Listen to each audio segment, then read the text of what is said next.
Assalamualaikum warahmatullahi wabarakatuh. Perkenalkan, nama saya Perwira Al-Aras dari kelas Hukum Tata Negara 2C, NIM 020321. Dalam video ini saya akan menjelaskan materi atau meresum makalah kelompok 13 yang berjudul Konstitusionalisme. Konstitusional merupakan konsep transplant dari Barat yang menyebabkan keseluruhan dunia termasuk Asia sebagai bagian dari misi penyebaran doktrin negara hukum (rule of law). Konsep konstitusionalisme dalam tradisi hukum Eropa yang berkaitan erat dengan Rechtsstaat. Konstitusionalisme berdasarkan Rechtsstaat merupakan politik yang dipahami oleh negara-negara berbasis tradisi hukum Eropa konstitusional, termasuk Jerman, Jepang, dan Indonesia. Konstitusional berasal dari kata bahasa Prancis, yaitu constituer, yang artinya membentuk. Pemakaian istilah konstitusi dimaksud untuk pembentukan suatu negara. Konstitusi dapat juga diartikan sebagai konstitusi menempati kedudukan yang sangat penting dalam kehidupan ketatanegaraan atau suatu negara karena konstitusi menjadi kehidupan berbangsa dan bernegara.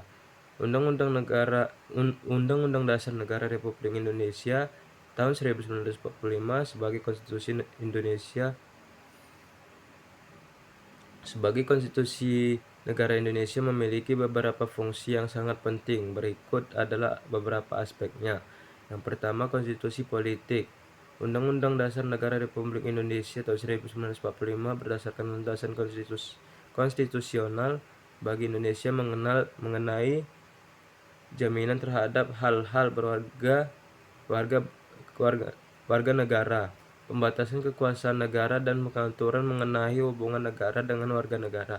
2. Konstitusi ekonomi. Sebagai kebijakan ekonomi tertinggi yang harus dijadikan acuan dan rujukan dalam mengembangkan setiap kebijakan pembangunan ekonomi nasional. 3. Konstitusi nasional.